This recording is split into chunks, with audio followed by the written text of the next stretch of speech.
Hi viewers, ఈ వీడియోలో మనము కొత్త రేషన్ కార్డులు ఎప్పటి నుంచి ఇవ్వబోతున్నారు, అలాగనే పాత రేషన్ కార్డులో కొంతమంది అనర్హుల పేర్లను అయితే తీసేయడం జరుగుతుంది. వాళ్ళు ఎవరు అన్న దాని గురించి ఈ వీడియోలో మనం క్లియర్గా మాట్లాడదాం. సో ముందుగా అనర్హుల గురించి మాట్లాడితే అయితే ఎవరైతే దాదాపుగా పెద్ద భవంతులు, కార్లు, షాపింగ్ మాల్లు, ఇక వ్యవసాయ భూమికి విషయానికి వస్తే 10 ఎకరాలు దాటి ఉన్నారో వాళ్ళందరినీ అనర్హులుగా గుర్తించబోతున్నామని చెప్పారు. ఇందులో ఇలా ఈ యొక్క మనం మాట్లాడుకున్న పెద్ద భవంతులు, కార్లు, షాపింగ్ మాల్లు, వ్యవసాయ భూమి 10 ఎకరాల కంటే ఎక్కువ ఉన్న వాళ్ళు ఒక దాదాపుగా 1,30,000 మంది దాకా అయితే గుర్తించడం జరిగిందని చెప్పబోతున్నారు. మరి వీళ్ళని నిజంగానే తొలగిస్తారా లేదా అన్నది మనకు రేషన్ కార్డులు జారీ చేసిన తర్వాత తెలుస్తుంది. ఎందుకంటే పాత వాటిని కూడా మార్చి కొత్తగా ఇవ్వబోతున్నారని చెప్తున్నారు. సో అయితే వీటితో పాటు ఎవరైతే పాత రేషన్ కార్డులో పేరు ఉండి వాళ్ళు కనుక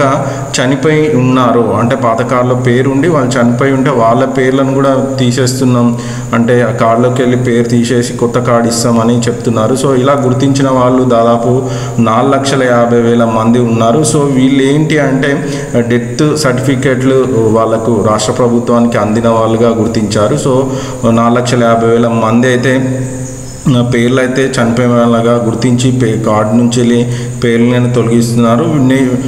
ఇప్పటివరకు అయితే మనం ఏదైతే మాట్లాడుకున్న 1,30,000 మంది అనర్హులలో దాదాపు మున్సిపాలిటీస్ అంటే సిటీలలో ఉన్న వాళ్ళే గుర్తించడం జరిగింది. ముఖ్యంగా హైదరాబాదు, వరంగల్, కరీంనగర్, నిజామాబాద్, బోడుప్పల్, నిజాంపేట్ ఇలా సో సిటీలలో ఉన్న వాళ్ళే ఉన్నారు. సో వీళ్ళంతా ఉమ్మడి ఆంధ్రప్రదేశ్గా ఉన్నప్పుడు వీళ్ళకి కార్డులు జారీ చేసిన వాళ్ళే. తర్వాత సపరేట్ తెలంగాణ అయినాక వీళ్ళకి తొలగించకపోవడం వల్ల ఉండిపోయారని చెప్పడం జరుగుతుంది. సో ఇది పాత కార్డులకు సంబంధించి. ఇక కొత్త కార్డులకు సంబంధించి మనకు తెలంగాణలో మార్చి మొదటి వారంలోనే కార్డులు ఇస్తామని చెప్పిన విషయం మనకు అందరికీ తెలిసిందే.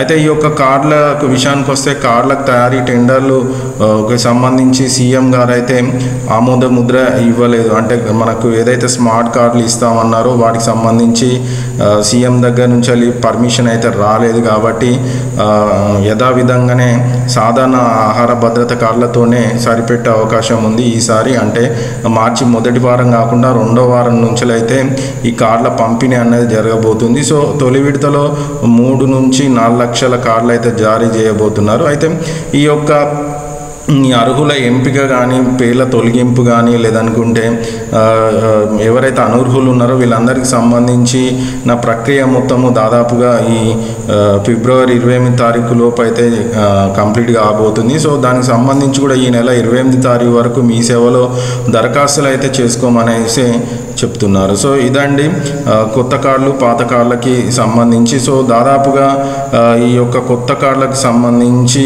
హైదరాబాదు, ఉమ్మడి, రంగారెడ్డి, మహబూబ్ నగర్లు 1,12,000 మంది అయితే లబ్ధిదారులుగా ఎంపిక చేయడం అయితే జరిగింది. మరి చూద్దాం, మరి స్మార్ట్ కార్డులు వస్తాయా లేదనుకుంటే పాత కార్డులతోటే మొత్తం ప్రాసెస్ జరుగుతుందా అన్నది ఈ మార్చి 2వ వారం నుంచి మనకు తెలిసిపోతుంది. సో ఇదండి రేషన్ కార్డులకు సంబంధించిన పూర్తి సమాచారం. వీడియో కనుక నచ్చితే లైక్ చేయండి, షేర్ చేయండి.